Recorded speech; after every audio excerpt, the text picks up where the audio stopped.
매달 셋째 주면 하나님께 찬양 올려드리는 우리 한나 여성교회에게 큰 박수 부탁드립니다. 하나님 우리 아버지와 우리 주 예수 그리스도로부터 오는 은혜와 평강이 오늘 주일 공동 예배 참석하신 모든 교회에게 함께 있기를 바랍니다.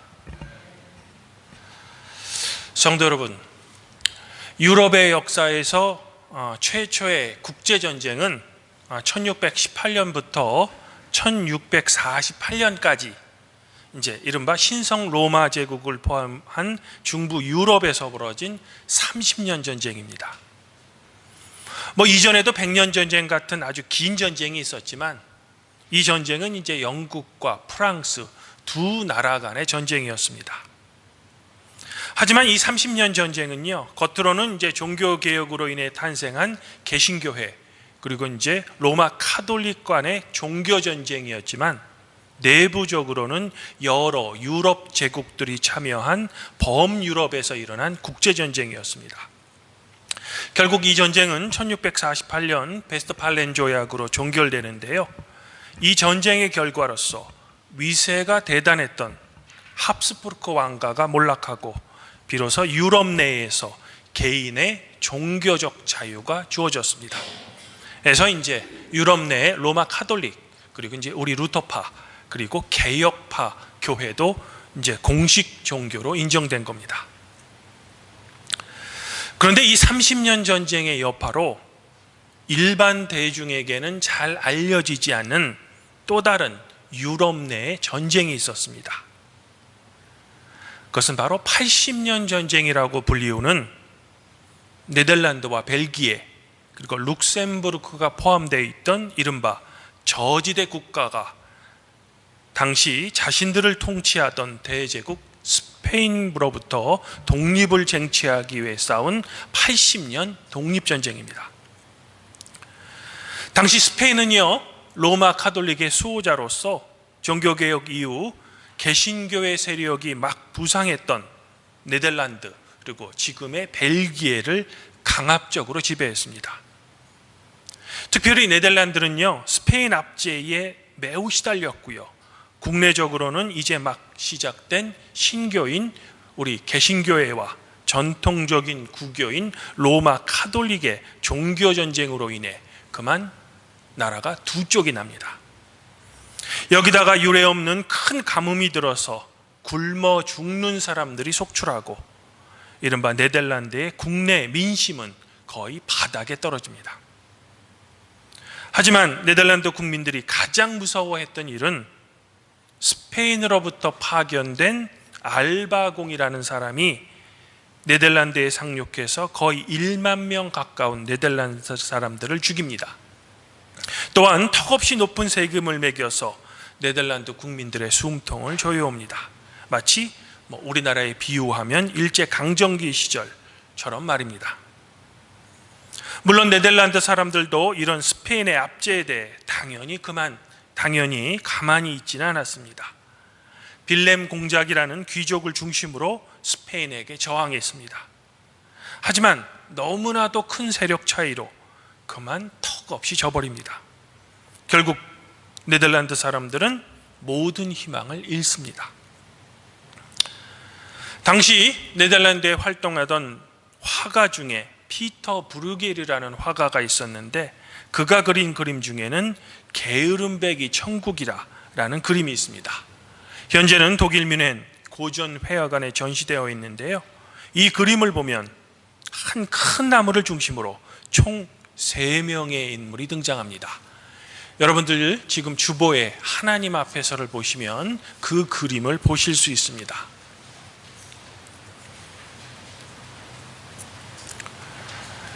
지금 그 그림을 보시면요, 나무 주변에 3명이 있습니다.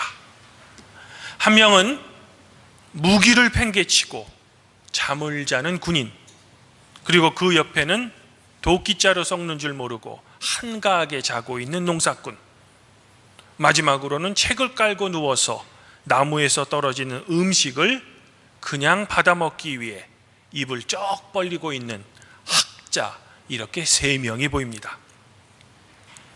어쩌면 이 그림은요, 정말로 게으름뱅이들이 꿈꾸는 세상을 화가가 그렸던 상상의 작품인지도 모르겠습니다. 하지만 미술사가들에 의하면요, 이 그림은 세상에 존재하지 않는 어떤 상상의 나라를 화가가 그린 그림이 아니라고 합니다.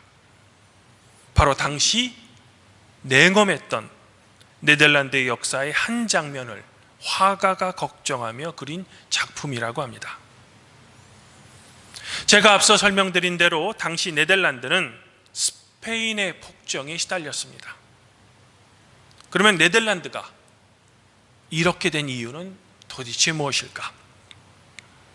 그 대답을 화가인 피터 브루게는 바로 이 게으름뱅이 천국이라는 그림으로 답하고 있는 겁니다. 즉, 이 그림에 등장하는 세 사람의 직업, 첫째는 농사를 지어야 될 농부, 두 번째는 무기를 들고 조국을 지켜야 하는 군인, 마지막 세 번째는 활발한 학술 활동을 통해 한 국가의 지적인 기반을 제공해야 하는 학자가 일하지 않고 이 그림 속의 인물들처럼 게으름에 빠졌기 때문에 조국인 네덜란드가 스페인으로부터 고통받는다라는 답변을 한 겁니다. 마치 그 한 말, 우리가 일본에 의해 강제 수탈을 당한 이유와 비슷하다고 할 수 있죠. 그러므로 화가는 이 그림을 통해 어려운 때일수록 희망을 잃어버리지 않고 자신이 맡은 사명 또는 자기가 맡은 일을 더 열심히 해야 한다라는 교훈을 그림을 통해서 동포인 네덜란드 사람들에게 알려주고 싶었던 겁니다. 이런 의미에서 브레겔의 게으름뱅이 천국은 시간과 공간을 뛰어넘는 위대한 명작이 되는 겁니다. 사랑하는 성도 여러분, 오늘 사도서 관문인 데살로니가 후서는 사도 바울이 데살로니가 교회 교인들 중 일부 교인이 그리스도가 다시 오시는 것, 즉 그리스도의 재림을 잘못 이해해서 아무 일도 하지 않고 오히려 다른 교인의 삶을 방해한다는 소식을 듣고 이를 교정하기 위해 데살로니가 교회에게 썼던 두 번째 편지입니다. 이 편지에서 사도 바울은 교인들의 종말을 바라보는 잘못된 신앙관, 즉 종말을 대하는 올바른 그리스도인의 자세와 태도에 대해 강하게 권면하고 있는 겁니다. 그러고 보면 오늘 구약 말씀인 말라기나 누가복음 말씀도 바로 종말의 징조에 대해 우리에게 전해주고 있는 겁니다.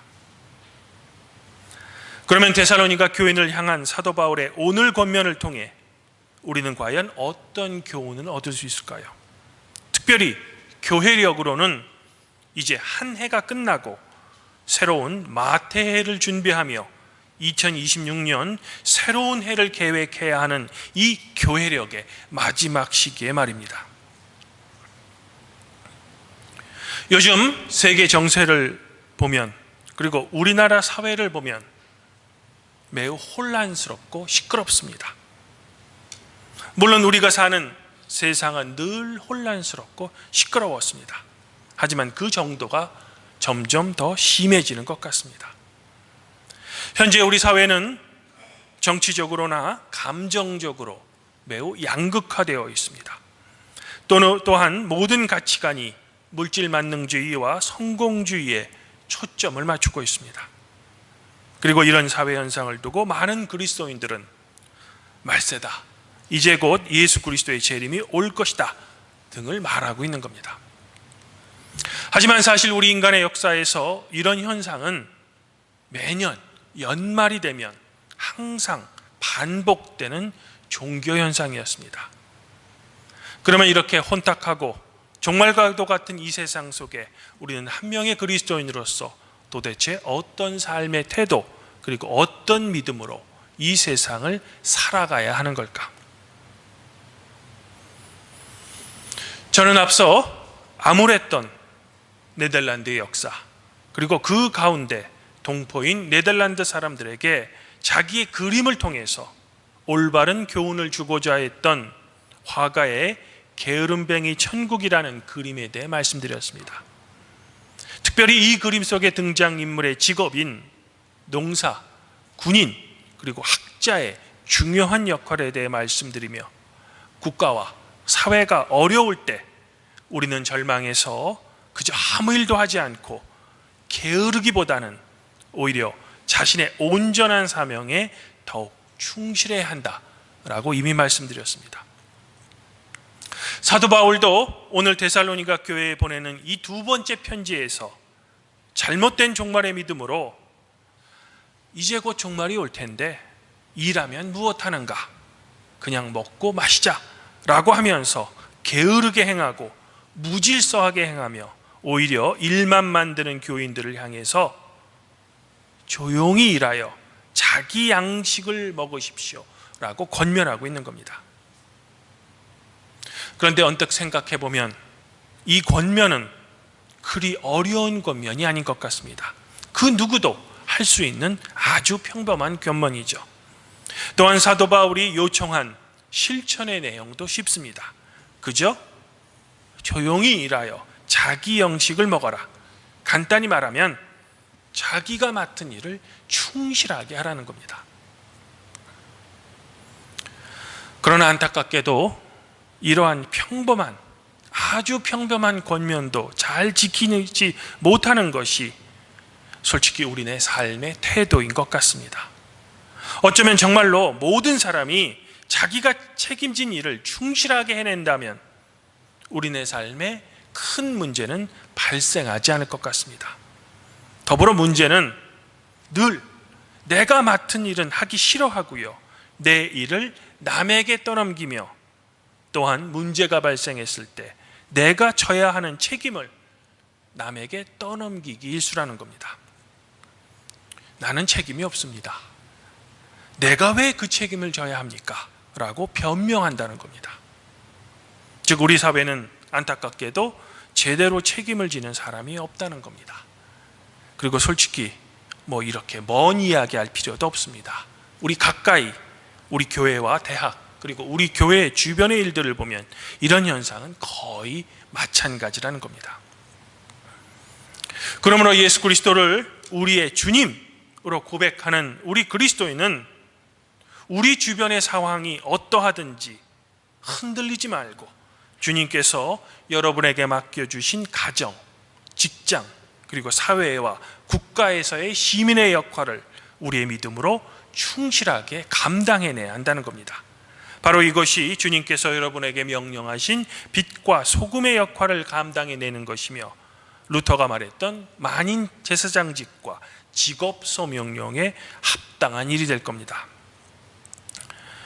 주님 안에서 한 형제자매인 팔복교회 성도 여러분, 저는 끝으로 사도 바울이 잘못된 종말관을 가진 성도들을 매우 엄하게 꾸짖으면서 마지막으로 덧붙이는 선을 행하다가 낙심하지 말라라는 격려의 말을 성도 여러분들과 함께 묵상하면서 저의 설교를 정리합니다. 가정이든 교회든 직장이든 우리가 선한 의지를 품고 행한 일이지만 어찌된 일인지 안타깝게도 공교롭게도 오해받거나 그 결과가 좋지 않을 때가 우리의 인생에는 종종 있습니다. 즉 우리의 선한 의지와는 반대의 결과가 충분히 나올 수 있다는 거죠. 오늘 말씀 속에 예를 들면 잘못된 종말관을 교정하기 위해 다른 성도에게 올바른 충고를 했지만 그 충고를 잘못 받아들여 성도 간의 교제에 금이 가거나 심지어는 성도의 교제가 끊어질 수도 있다는 겁니다. 우리는 그럴 때면 낙심해서 절망하거나 올바른 일을 했음에도 내가 괜한 일을 했구나 라고 후회할 때가 있다는 겁니다. 하지만 이런 의도하지 않은 일이 늘 발생하는 것이 그냥 부족한 우리네 인생인 것 같다는 겁니다. 그러므로 사도 바울은 비록 선한 의지를 품고 선을 행했지만 안타깝게도 그 결과가 좋지 않더라도 결코 낙심하거나 절망하지 말고 계속해서 선을 행하십시오 라고 격려하고 있는 겁니다. 왜? 사람들은 오해할지 몰라도 우리의 주님이신 예수님께서는 여러분의 선한 뜻을 이해하시고 알아주시기 때문입니다. 그러므로 아무쪼록 우리 팔복교회 성도 여러분들은 세상이 여러분들을 속이고 또한 여러분들을 힘들게 할지라도 결코 낙심하지 마시고 절망하지 마시고 하나님께서 성도 여러분들에게 맡기신 그 소중한 사명을 그리스도 예수의 도움으로 충실히 감당해내시기를 저는 먼저 소망해 보고 싶습니다. 결코 게으르게 행하거나 나의 일을 다른 사람에게 떠넘기거나 내가 져야 할 책임을 회피하지 않는 진정한 용기 있는 그리스도인이 되시기를 더불어 소망해 보고 싶습니다. 간절히 바라기는 여러분의 사명을 여러분의 믿음으로 끝까지 행하시는 우리 발복교회 성도 여러분들 자신과 여러분의 가족 구성원 모두 위에 놀라운 성삼위 하나님의 축복과 격려가 항상 함께 있기를 성부와 성령과 함께 우리의 선생이신 성자 우리 주 예수 그리스도 이름으로 간절히 축원드립니다. 그리하면 모든 지각에 뛰어나신 하나님의 평강이 그리스도 예수 안에서 성도 여러분들의 마음과 생각을 지켜주실 것입니다.